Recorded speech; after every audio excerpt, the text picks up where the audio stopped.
अस्सलाम वालेकुम friends, welcome to classic entertainment channel, जहां हम आपके लिए लेकर आ गए हैं सिलसिलेवार नावल तू ही मेरी जुनूनियत एपिसोड 16, जिसको आपके लिए तहरीर किया फरवा खालिद ने। तो फिर जल्दी से चलते हैं एपिसोड की तरफ, मगर उससे पहले अगर आपने अभी तक हमारे चैनल को सब्सक्राइब नहीं किया तो इसको सब्सक्राइब करें, आइकॉन बटन दबाएं ताकि हमारी नई और म्यारी वीडियोस आपको सबसे पहले देखने को मिले। तो फिर चलते हैं तू ही मेरी जुनूनियत की एपिसोड 16 की तरफ। सर, दाऊद इब्राहिम कोमा में चले गए हैं और डॉक्टर भी उनकी रिकवरी को लेकर ज़्यादा पुरुमीद नहीं है। पुलिस अहलकार की बात सुनकर मीराम कुछ बोल ही नहीं पाया था। जिस इंसान को वो बर्बाद करना चाहता था, कुदरत के लिए जाने वाले इंतकाम ने उसे कहीं का नहीं छोड़ा था। अब वो भला ऐसे शख्स को क्या कहता। मीराम आंखें मूंदे कुर्सी की पुष्ट से सर टिकाए अपनी आने वाली ज़िंदगी के बारे में सोचने लगा था। आबगी दाऊद का उसकी लाइफ में फ़िट हो पाना मुश्किल था। वो अपर क्लास में मूव करने वाली उसकी मिडिल क्लास फैमिली के साथ नहीं रह सकती थी। क्या बकवास कर रहे हो तुम? तुम्हारी हिम्मत भी कैसी हुई मेरे भाई के बारे में ऐसा कुछ बोलने की? तुमने बिल्कुल ठीक कहा है। मैं कमज़ोर और मजलूम लड़की बिल्कुल भी नहीं हूँ। किसी का जुल्म बर्दाश्त नहीं कर सकती। अगर तुमने ऐसा कोई भी काम करने की कोशिश की तो मैं तुम्हारे खिलाफ केस कर दूँगी। नेहा गुस्से से बिफरती वापसी के लिए पलटी थी, जब 5-6 के करीब गार्ड्स उसके रास्ते में हायल होते उसका रास्ता रोक गए थे, जबकि अपने पीछे उसे नवाज शाह का कहका सुनाई दिया था। नेहा हथियारों से लेस खड़े हट्टे कट्टे गार्ड्स को देखकर और नवाज शाह का कहका सुनती वापस पलटी थी। तुम सैयद असखान शाह की हवेली में खड़ी हो लड़की, और उसी के चच्चा को मारने की धमकी दे रही हो। अगर उसने सुन लिया तो तुम्हें अगली सांस लेने के काबिल नहीं छोड़ेगा। यह है सैयद असखान शाह की ताकत। अगर मैंने उसे बता दिया ना कि ये लड़की आपका रिश्ता ठुकरा रही है, तो वो तुम्हारे ख़ानदान के किसी एक फ़र्द को भी नहीं छोड़ेगा और तुम्हें उठा लाएगा यहाँ।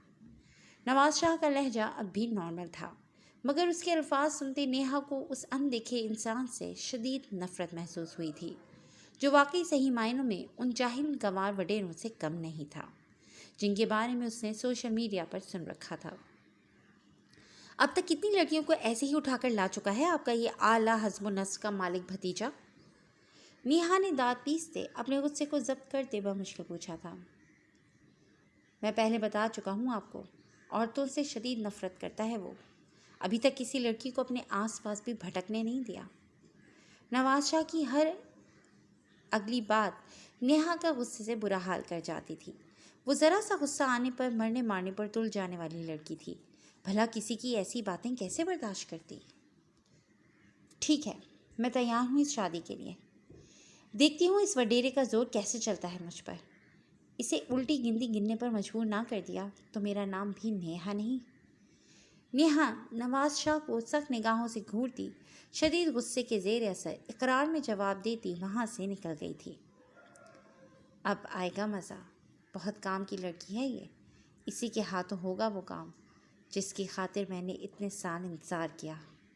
नवाज शाह की आंखों में पुरस्कार सी चमक थी, जो अगर नेहा देख लेती तो शायद कभी इस शादी के लिए हाँ ना करती, मगर उसे खुद अंदाज़ा नहीं था कि वो जिस जाल में फंसने जा रही थी वहाँ से उसे ज़िंदगी भर छुटकारा नहीं मिलने वाला था। वो सीढ़ियों से बहुत बुरी तरह गिरकर अपने हाथ पैर तोड़वाने ही वाली थी, जब ऊपर से किसी ने उसकी कलाई थाम कर अपनी जानिब खींच लिया था। महरमा उस मजबूत आहीनी गिरफ्त पर सीधे मुकाबिल के फौलादी सीने से जा टकराई थी, मगर उसकी चीखों को ब्रेक अभी भी नहीं लगी थी। वो उसके साथ लगी खड़ी कपकपाती मुसलसल चिल्ला रही थी, जबकि उसे थामे खड़ा अर्ज़म हमदानी अपनी मुस्कुराहट नहीं रोक पाया था। आप बिल्कुल सेफ़ हैं मिस महरमा। अर्ज़म उस लरसी कांपती लड़की के गिर्द अपने बाजू का हसार कायम करता उसके कान में सरगोशियाना लहजे में बोलता महरमा की चीखों के साथ साथ उसकी धड़कनों को भी थमने पर मजबूर कर गया था। महरमा को जैसे ही अपनी पोजीशन का अंदाज़ा हुआ, वो फ़ौरन उसे छोड़ती पीछे हटी थी, मगर अभी भी वो दोनों सीढ़ियों के बीचों बीच खड़े थे। महरमा झटके से दूर होने की वजह से स्टेबल नहीं हो पाई थी और एक बार फिर लड़खड़ा गई थी। अर्ज़म ने फ़ौरन उसे संभाल लिया था। महरमा को कुछ समझ ही नहीं आया था कि आखिर उसके साथ हो क्या रहा है, जबकि उसे बुरी तरह कांपते देखकर अर्ज़म ने एक नज़र उसके जर्द पड़ते चेहरे पर डालते उसे अपनी बाहों में उठा लिया था। مہرما نے آنکھیں پھاڑ کر اس کی جانب دیکھا تھا۔ سیڑھیاں اترتے ارزم نے بھی اس کی جانب دیکھا۔ مہرما گڑبڑا کر نظریں جھکا گئی تھی۔ ارزم نے نیچے آتے اسے صوفے پر بٹھا دیا تھا۔ لائٹس اس نے آن کر دی تھیں۔ Are you all right? ارزم کی گھمبیر آواز پر مہرما نے بمشکل اپنی نگاہیں اٹھا کر اثبات میں سر ہلایا تھا۔ ارزم پر نگاہیں پڑتے ہی مہرما کا دل زور سے دھڑکا تھا۔ وہ اس وقت سیاہ ٹراؤزر پر سیاہ رنگ کی ٹی شرٹ پہنے، ماتھے پر بکھرے بالوں کے ساتھ اسے بہت زیادہ ڈیشنگ لگا تھا۔ مہرما نے دھڑکتے دل کے ساتھ نگاہیں پھیر لی تھیں۔ اسے کیا ہو رہا تھا وہ خود بھی سمجھ نہیں پا رہی تھی۔ ارزم کے سامنے کی جانے والی حرکتوں پر وہ اس قدر شرمندہ ہو چکی تھی کہ وہ اس لمحے کو کوس رہی تھی جب وہ یہاں آئی تھی۔ پانی پی لیں مس مہرما؟ ارزم اس کے قریب آن کھڑا ہوتا اس کی جانب پانی کا گلاس بڑھا گیا تھا۔ جی شکریہ۔ مہرما نے جلدی سے گلاس اٹھاتے ہونٹوں سے لگا لیا، جبکہ ارزم نے سامنے صوفے پر براجمان ہوتے اسکن کلر کے نہایت ہی خوبصورت سے فراک میں افسراؤں سے حسن کی مالک لڑکی کو دیکھا تھا، جو آج معمول سے ہٹ کر تیار ہوئی نہایت حسین لگ رہی تھی۔ جو لڑکی سادگی میں بھی قیامت ڈھاتی تھی، وہ اس قیامت خیز روپ میں کیسے دیکھنے والوں کے دل کی دنیا تہ بالا کر رہی تھی اسے اندازہ بھی نہیں تھا۔ آپ یہاں کیسے؟ ارزم نے اسے نظریں زمین میں گاڑے دیکھ کر خود ہی بات کا آغاز کیا تھا۔ مہرما اس کی توجہ پوری طرح اپنی جانب مبذول ہوتی دیکھ کر گڑبڑا گئی تھی۔ وہ میں پارٹی میں آپ کی پھوپھو نے انوائٹ کیا تھا۔ مہرما اس وقت اس قدر کنفیوز ہو چکی تھی کہ اس کے ہونٹوں سے الفاظ ہی ٹھیک سے نہیں نکل پا رہے تھے۔ اوہ، تو آپ راستہ بھول کر یہاں آ گئی ہیں۔ پارٹی تو ساتھ والے گھر میں چل رہی ہے۔ ارزم کو یہی لگا تھا وہ راستہ بھول کر یہاں آئی ہے۔ مہرما کے حسین روپ سے نگاہیں ہٹانا اس کے لیے بہت مشکل ہو رہا تھا۔ نہیں، ایسا نہیں ہے۔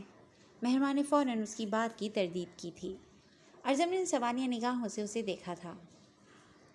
مہرما اپنے ہاتھوں کی انگلیوں کو آپس میں مروڑتی اسے اصل بات بتا پانے میں جھجک رہی تھی۔ تو کیسا ہے؟ آپ کو مجھ سے کوئی کام ہے؟ ارزم اس کے یہاں اپنے گھر آنے کی وجہ نہیں سمجھ پا رہا تھا۔ وہ مہرما ایک بار پھر ہکلائی تھی۔ جی آپ کیا؟ ارزم کو اس کا نروس ہوتا گلابی چہرہ اب مزہ دے رہا تھا۔ مہرما نے اس کی جانب دیکھا تھا، جو چہرے پر ابھی بھی سنجیدہ تاثرات سجائے ہی بیٹھا تھا۔ میں یہاں آپ کو ساتھ لینے آئی تھی پارٹی کے لیے۔ وہاں سب آپ کا ویٹ کر رہے ہیں۔ آپ کے لیے پارٹی رکھی گئی ہے اور آپ کا ہی وہاں نہ ہونا آپ کی فیملی والوں کے لیے انسلٹ کی بات ہے۔ آپ کو پارٹی میں آنا چاہیے۔ وہاں آپ کے آفس کے لوگ بھی موجود ہیں۔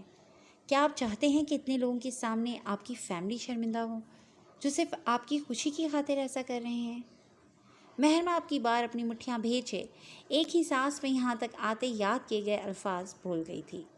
بات ختم کرتے اس نے جیسے ہی ارزم کی جانب دیکھا، وہ صوفے کے ہینڈ پر کوہنی ٹکا کر بند مٹھی پر تھوڑی ٹکائے اسے دیکھتا پوری توجہ سے اس کی بات سن رہا تھا، جیسے اس سے اہم بات تو کوئی ہو ہی نہیں سکتی۔ مہرما اس کے اتنے انہماک پر گڑبڑا گئی تھی۔ آپ آئیں گے نا؟ مہرما نے اس کی محبت توڑنے کے لیے سوال کیا تھا، جبکہ اندر سے وہ اس کے انداز پر کانپ گئی تھی۔ اسے کبھی کبھی ارزم کے دیکھنے کا انداز بہت عجیب ہی لگتا تھا۔ آف کورس آؤں گا، اب تو آنا پڑے گا۔ مجھے پارٹی کی دلکشی کا اندازہ ہی نہیں تھا پہلے۔ ویسے بھی آج تک کبھی کسی نے اس طرح سمجھایا ہی نہیں، ورنہ کبھی کوئی پارٹی مس نہ کرتا۔ ارزم نے مسکراتے لہجے میں اسے جواب دیا تھا، جبکہ اس کے انداز اور الفاظ پر ہونگوں کی طرح اس کی جانب دیکھتی مہرما سمجھ ہی نہیں پائی تھی کہ وہ اس کی بات کے جواب میں طنز کر رہا ہے یا واقعی اس کے ساتھ چلنا چاہ رہا ہے۔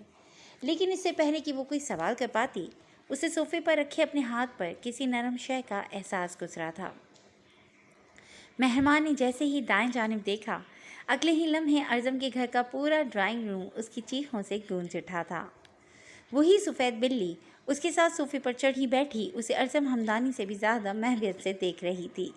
مہرما خوف کے مارے چلاتی بنا سوچے سمجھے ارزم پر چھلانگ لگا چکی تھی، جبکہ ارزم بے حد حیران ہوتا آگے ہو کر مہرما کے بری طرح کو کپاتے نازک وجود کو تھام گیا تھا۔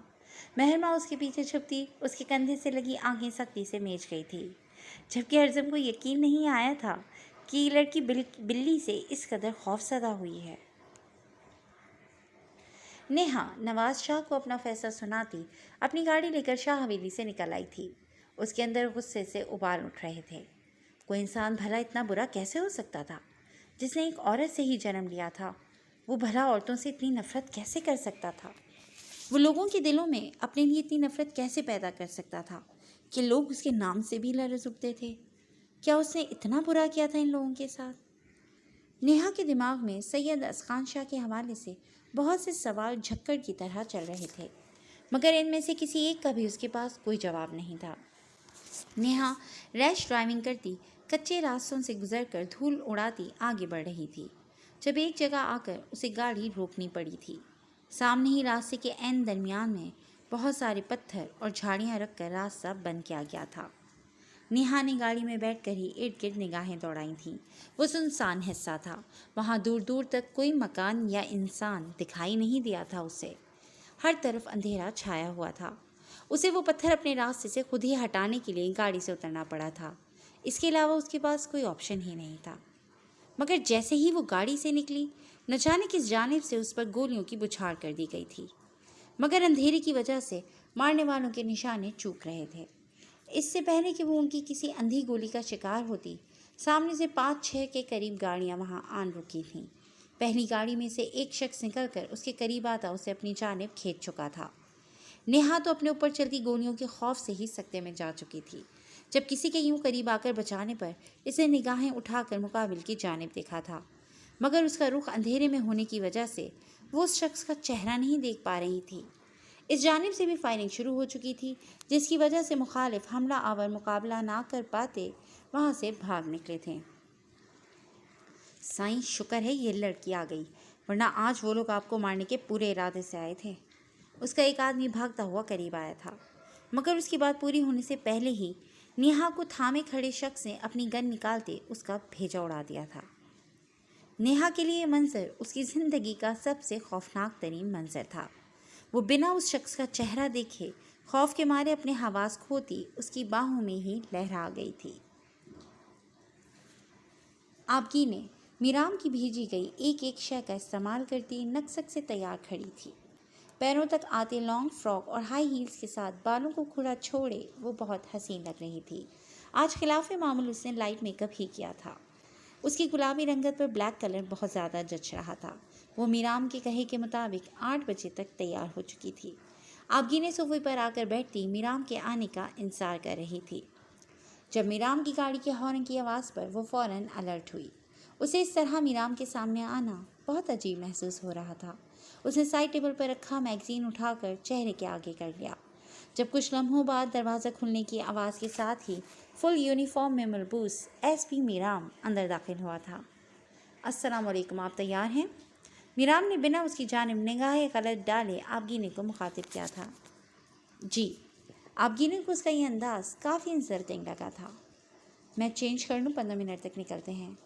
मीराम उसे बताता हनूज मोबाइल पर निगाहें गाड़े आगे बढ़ गया था। वो जानता था उसके भेजे गए लिबास में इस वक्त ये लड़की क्या क़यामत ढा रही होगी, इसलिए उसने आपगीने की जानिब देखा ही नहीं था। लेकिन आपगीने इस बात को किसी और वे में लेती मज़ीद मुँह फुला चुकी थी। मीराम सियाह 3-पीस सूट में मलबूस आपगीने की धड़कनें मुंतशिर कर गया था। उसने अब तक मीराम को यूनिफॉर्म या टी शर्ट में ही देखा था, मगर इस वक्त वो सीढ़ियाँ उतरते मीराम से निगाहें नहीं हटा पाई थी। चलें। मीराम की गैर इरादी निगाह आपगीने की जानिब उठती वापस पलटना भूल चुकी थी। फ्रॉक के बड़े से दुपट्टे को कंधे पर सेट करने में हलकान होती वो लाल चेहरे के साथ मीराम को अपने दिल में उतरती महसूस हुई थी। जी फ्रेंड्स, आज के लिए बस इतना ही। बहुत जल्द एक नई एपिसोड के साथ हाजिर होंगे। तब तक अपना ख्याल रखिएगा। टेक केयर एंड अल्लाह हाफिज़।